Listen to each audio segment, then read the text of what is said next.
I'm the author of What We Will Become: A Mother, a Son, and a Journey of Transformation. I'm also a parent advocate for transgender youth and a member of Human Rights Campaign's Foundation's Parents for Transgender Equality National Council. We live in Massachusetts, and I have a 10-year-old transgender son and a 12-year-old non-binary child. And I'm going to kick it right over to you, Aruna. Thank you, Mimi.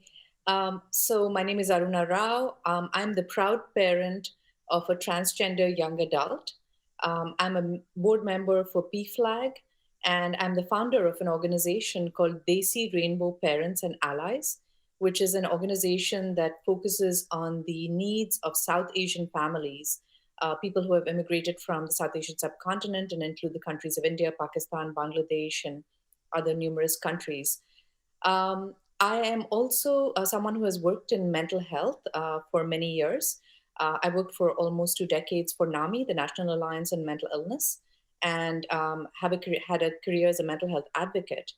And one of my big concerns is the intersection of mental health needs in immigrant communities with the LGBTQ identities and family needs as well. So with that, I'm going to kick it over to Heather.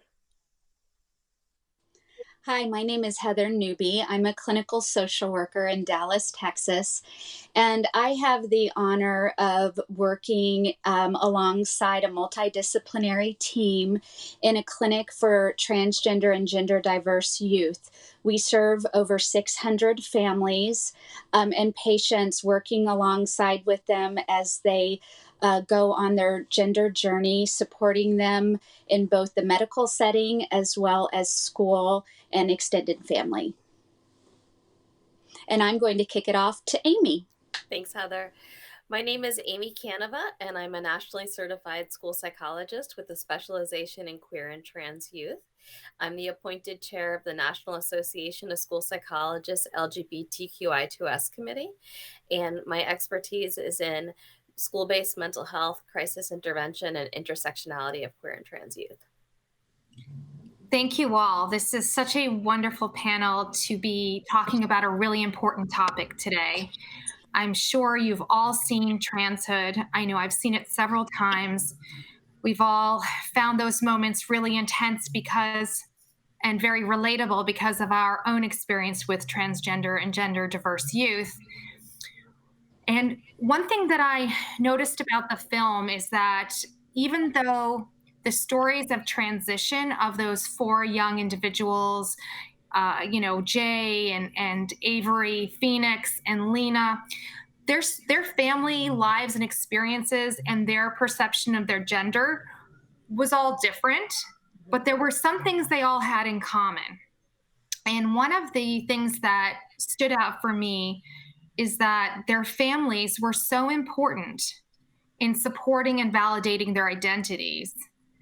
And their families had to step in sort of in the role of therapists, allies, advocates, to stand between their child and the outside world and to create that buffer.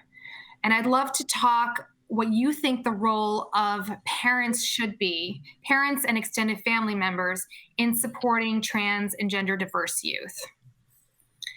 Who wants to take it first? I don't mind starting. Sure. So in the schools and in private practice, I tend to receive the students and the young people who do not have supportive families.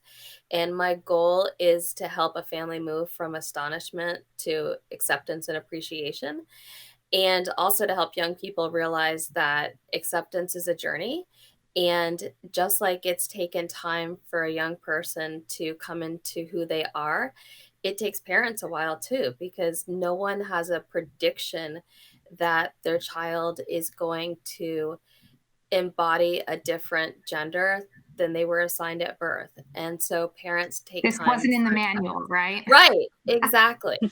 And I see parents' role as multifaceted, like you explained. They're an advocate, they're an ally, they're an educator, they're a trailblazer. And I think one of the difficulties is helping young people to understand the cross section of roles that parents play. Mhm. And I think as parents, you want to protect your kids. You want to Right. protect them from adversity in the outside world, but there's a fine line between protecting them and allowing them to have the journey independently so they feel empowerment. And so sometimes I think parents, in an attempt to protect their kids, will tell the kid's story when the kid wants to tell their own story. And sometimes it results in over disclosure of information. And Mhm. that can be done by a parent in hopes of protecting and saving their child, but it can also take away that person's ability to receive affirmation and validation on their own. And so it's a rough and it's a difficult struggle. And I think sometimes parents need support in that process. Hmm. We often support the kid, but the family needs support too. Right, right, exactly. And Aruna, you work for an organization, PFLAG, that does support parents in this regard. PFLAG provides services for the entire family so that they can support their child in and after the transitions. What has your experience been, and what are some tips you can offer parents? Sure. One of the things that's so important about family support is that the experience of the parents can have this profound impact on the kid's perception of who they are and their future wellness. And I'm continually surprised by how little there is for parents and families. There's a lot of, like, at this point, at least there's some interest in LGBTQ mental health, in the issues that, queer and trans kids face. But almost nobody talks about the fact that the family is the buffer. The Yeah. family is the place where all of this lands. And Mhm. parents are really poorly equipped to handle any of these issues, or understand any of them. Looking at my own experience, I came here as an immigrant from India. My kid was very clearly expressing who he was back in elementary school and kindergarten. And I had no vocabulary, I had no language, and I had no understanding of what he was expressing. The best I could come up with was, oh, my child is a tomboy. And Right. so I didn't know what to do. I didn't know what actions to take. And nobody around me said these words. Nobody said gender dysphoria. Nobody said transgender. And, this is a little while back, but at the same time, there were no resources for a parent like me, somebody who's loving, somebody who wants to be a good parent. And so I messed up. I messed up along the journey and didn't support my child the way that he needed to be supported at an early age. And so I think this really underlines the need for families to receive resources. And one of the things I loved about this, about Transhood, was the fact that all of these families, with younger children, did have access to at least some information. And Right. they were able to look for communities, look for resources. They had the language to express this. And so even when they were rejected by their, for instance, some of the families were rejected by their own parents, like, the Right. parents were rejected by the grandparents. So Yeah. even then, in that context, they had the language to express to the extended family. In my case, I didn't know what to say to my extended family. I didn't know what to say to my community. And so, the child essentially sees all this happening, and particularly in the case of immigrant families, men and communities where there Mhm. is no validation at all for gender diversity. Anybody who steps out of line is facing a lot of sanctions, ridicule. My Yeah. my child at some point, got a role in the school play when he was in elementary school. It was the male lead, and he was so happy. He was assigned female at birth, and for him, this was such a beautiful validation of who he was. And he got so much flack from his peers. Oh, yeah. He got name called. It's like, who is this girl who's trying to, like, sort of pretend to be a boy? Hmm. So I think these are the kinds of things that parents and families need education about, to learn how to support their children. And children, I think, will never understand the complexity of the parents' experience, because they see parents as all powerful and, like, Yeah. we are either mean or we are wonderful. But at the same time, I think for us to do our job and be a good parent to a trans kid, this is what we need. And Yeah. Flag really provides those resources. And, I'm also trying to provide it in a culturally competent way to my community. Yes. Thank you. And Heather, what is your experience as a clinician in dealing with families? What are some of the greatest challenges they have, and what are some advice or tips that you offer them? So, being a parent isn't easy anyway, right? And so when families walk through our door for the first time, so many of them have already experienced trauma from other medical offices or at school or even among their own families. And so one of the keys is to just provide that sacred, safe space for families within our walls, and to just get to know them as who they are, and provide them a safe space to be vulnerable and talk about their fears. You know, my understanding from most families I work with, they love their kids. Mhm. They want to support and protect their kids, but sometimes they need the resources and the support to be able to do that. And sometimes they just need to be able to talk and cry and grieve and talk about their feelings with somebody who is not going to judge them, who is not going to ridicule them. And so my job is to really get to know the family for who they are, and then to provide them with the resources and the support that will help them along this journey, and to help them be as supportive as they can for their child. You know, every family is different. Some families are coming to us and have not entered a medical facility for years. Some families have gone to other physicians and have had horrible experiences. And so the key is really to provide that safe space. And, as a clinician, it has really been one of the greatest privileges of my life to walk alongside families on this journey, and to get to know them sometimes over the course of years. And truly, the families that I have worked with are just the most extraordinary people that I can imagine. So it's really about support and meeting people where they are. That's I think wonderful.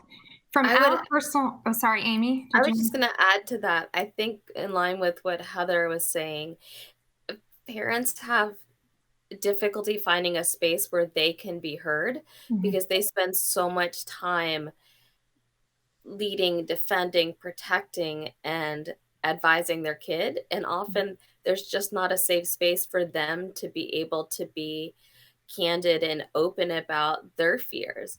And I think, just like Heather was saying, parents want what's best for their kids. They want to support their kids, but there's often a fear because they don't want to mess it up. They don't want to be one harming their kid or preventing their kid from needed resources. And even if you want to do everything you can to support your kid, unless you've had this kid before, you don't know where to go. And Yeah. that can be terribly isolating. Yeah, my son transitioned in 2014, and he was just over 4 years old.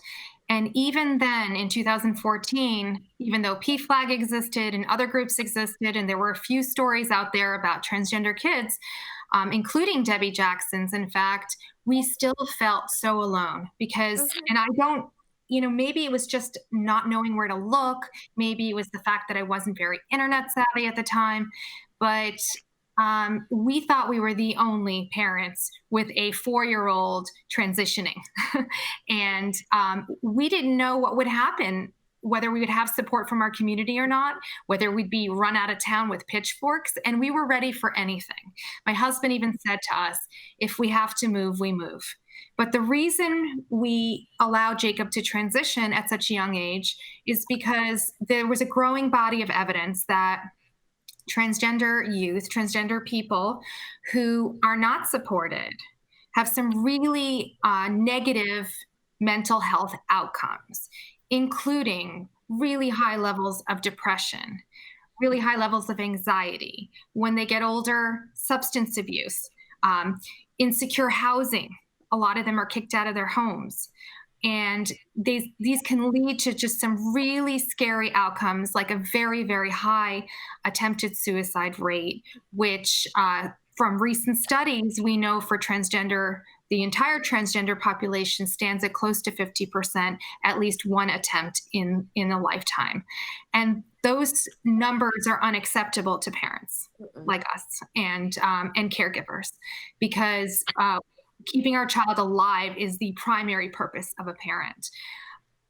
But being also led by some fear, because we worry that as a transgender individual, as a non-binary young adult, we know they will meet with some hostility out in the world.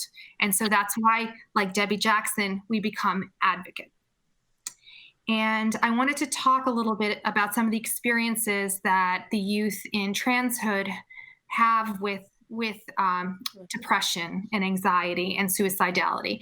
It's a really tough topic, but Jay speaks about when he is outed among his friend group, speaks about not wanting to be around anymore. And his mom, Bryce, struggles to try to find out how to support him during this time. What can we say to parents whose kids are suffering and struggling with depression and anxiety, not because being transgender or gender diverse is a mental illness, but rather because harassment, high levels of violence, harassment, and discrimination against transgender and gender diverse kids can cause these negative outcomes? What do we tell parents and families struggling with a child who is suffering?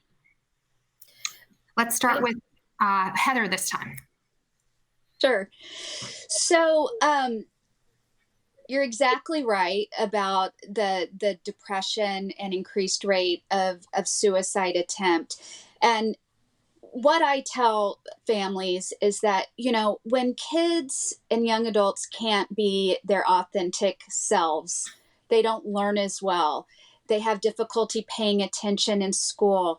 They can't give their gifts that they have to the world because they are afraid of not only just discrimination, but violence and death sometimes. And so our job is to put, if you will, a protective bubble around those kids, a protective shield, so that when they do encounter some of those difficulties, they know that there are people around them that have got their back. Mm-hmm. And so when I'm talking with these families who are sometimes devastated and so fearful for their child's safety, I let them know that, as soon as you walked in this door, you acquired another group of people that are going to help you protect your child. Mm-hmm. And we will arm you with the resources and the support that you need to walk alongside them so that they can be who they are. And, I think if, no matter if you're transgender or gender diverse or whoever you are as a young person, if you feel like you can't be yourself, of course you are going to have depression. Of course you're going to have anxiety. And so our job is to help combat that by just getting to know these kids and arming them with the skills and the support and the resources that they will need as they go out into the world. I mean, I think one of the most devastating pieces of this that I see is that, we have this entire generation of young people who sometimes feel like they can't pursue their dreams, who feel like they can't give their gifts to the world. And we're the ones that are missing out if they can't do that. And so once they start feeling that support and feeling like they can truly be who they are, it's almost like you can see a weight being lifted from their shoulders. And to hear families say, I feel like I'm getting my kid back. Yeah. I feel like they're coming back to us is the best gift that a clinician could receive, truly. And so they need the support and to be authentic. That's wonderful. And Amy, what can schools do to provide family and the child support to be able to mitigate some of these effects that the outside world and the hostility is having on these children? So I think in schools, we talk about being welcoming schools, but I think it takes more than that because the school has to be welcoming, but it also has to be inclusive and supportive and affirming. Because what will happen is if any one person in that building is not, that's going to become the wave that kids see. And so when we're talking about a safe space, my office will always be a safe space, but if I don't make work to ensure that the entire school is a safe space, I've done a disservice to that kid. And I think, when we're working with kids, we often expect that their dysphoria is gonna go away when they're able to be seen the way they want to be seen by others. But in practice, what I found, it's not so much just how the world sees that person, it's how that person is able to look in the mirror and see themselves. Mhm. And so helping them and supporting them in that journey. But I think in meeting them where they're at is really big. Working with the family and the staff to see the kid how they deserve to be seen and how they are seen. But I think just as Heather was saying, and I will caveat this by saying I'm not a touchy-feely psychologist, and so I I to me, in working with adolescents, I'm doing a disservice to them if I'm preparing them for a world that doesn't exist. And so one of the things that I ensure that tell kids, and I want school psychologists across the country and any clinician to tell kids is I can only promise my own thoughts and behavior. And so I see you, I hear you, I validate you, I affirm you, but I can't promise that everyone else will. And that's the unfortunate truth. And so my goal is to build kids up so that they have enough of self-worth and their own protective resiliency Yeah, so that when they do face adversity, they're able to overcome it rather than deceiving them to think that they're never going to face adversity. That's not life. And I would like them to live in a utopian world where everyone validates and affirms and supports them, but we're not there yet. Yes. And before I turn over to Aruna for the last word, there is a recent study that showed that if a young LGBTQ youth has at least one, let's all do that, one finger, right? One supportive adult in their life, it reduces the risk of suicidality by 40%. So anyone who's watching this can be that one person, whether you're a school psychologist, whether you're a neighbor, whether you're a soccer coach, of course, if you're a parent or an older sibling even, can be that one supportive adult for a young person struggling. And my goal would be to have them have one supportive person in every environment. So at least one supportive person at home, one supportive person at school, one supportive person in the community. Wonderful. Yes. Yes.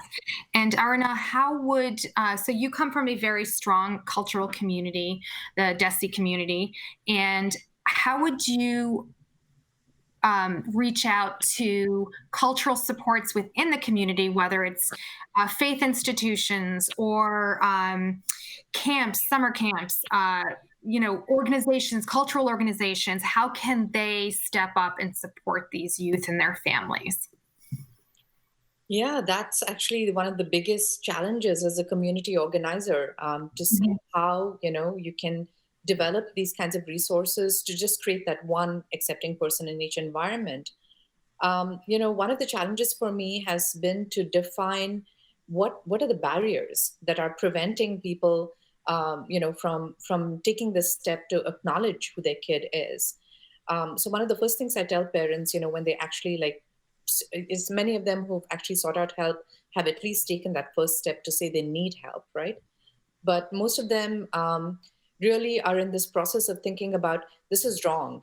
My kid is doing something wrong. I need help to fix what they're doing wrong.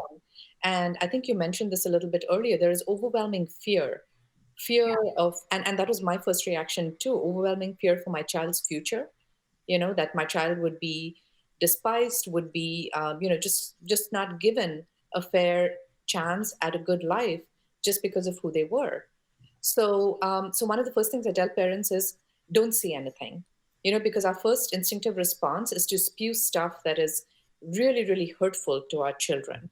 and to do things that are really hurtful to our children. You can't wear that, or that is disgusting. Stop that right away. Or, this is not the kind of thing. God will punish you for being this way or doing that. So I think one of my first things for families is learn not to speak before you learn.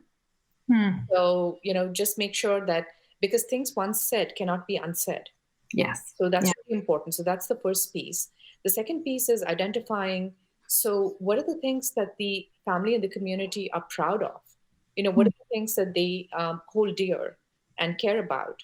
And in my context, I thought a lot about the fact that when I was raised in a Hindu household, and I'm still a practicing Hindu. Gender diversity is actually sort of a divinity. It's a divine aspect in Hindu religion. And even though it's an idealized aspect and doesn't really trickle down to practical everyday life, because while you may consider divinity, to be gender diverse, you were not going to treat the trans person who you see on the street with that same respect. So how do we translate there, go from this idealized assumption of, wow, that is divine and God is non-binary, to what about that trans person you see on the street, or this trans person who's in your home, right? So that's so creating faith-based support is very, very important.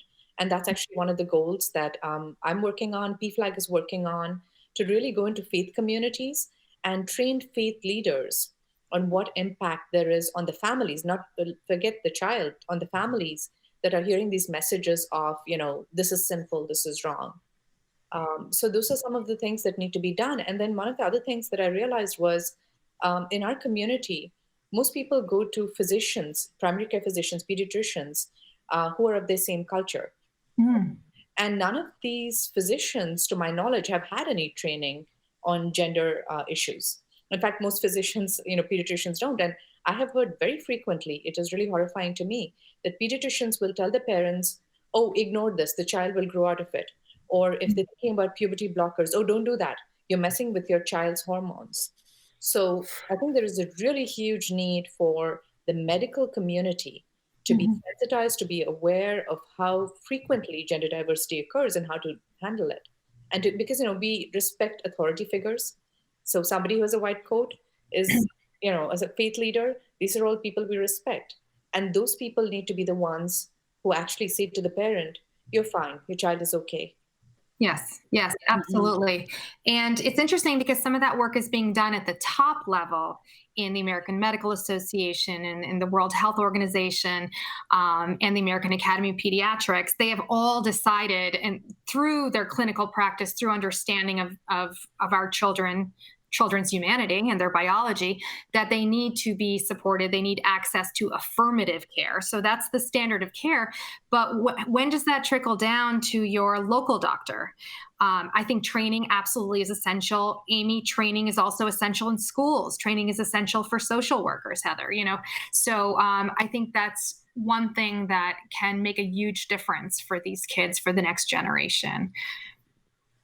I can speak a little bit to that just because, I'm happy to report, working in a medical institution, that I think training programs are getting better about educating medical students, mental health providers on gender diversity. I just had several medical students following me yesterday, and I think it's equally important for us to provide a safe space for those folks to ask questions, to be vulnerable, and be able to say, I don't know what to do when I'm talking with a young person who is disclosing anything. And so talking with them and giving them that safe space to ask those questions is really important. And I think that a lot of medical schools and graduate programs are getting better about doing that. But the existing physicians and primary care providers may need some training. And working in Texas, where we have, of course, some very large metropolitan areas, but a lot of rural areas as well, that can be really challenging. I've spent many hours calling rural providers, and talking with them about their comfort level in serving gender diverse youth, and educating them and providing them resources that they very likely did not receive in medical school. So our job as advocates is to reach out to them and help provide them with those skills and tools. Thank you all. And I think completely agree. Oh, sorry, Amy. I completely agree. Yeah. And so 20 years ago in grad school, I did not learn about gender diversity or LGBTQ. I think the word gay was mentioned once, not even LGBTQ. Wow. What a and huge difference. if no one talked about it, it wasn't going to happen. But I think, I can know what to do and I can empower kids, but it's a micro level. And so I think our job, the way we're going to have the greatest capacity, is to empower others and to educate schools and clinicians and graduate programs, because otherwise we're relying on the kids themselves to educate the people around them, and it's not their job. Yes. And while it isn't their job, I think the impact of a film like Transhood, where 4 very brave young people allowed themselves to be filmed for 5 years, and so that we could see the struggles that they go through and their humanity. I mean, it's seeing the real child, the real humanity of that child, what they needed.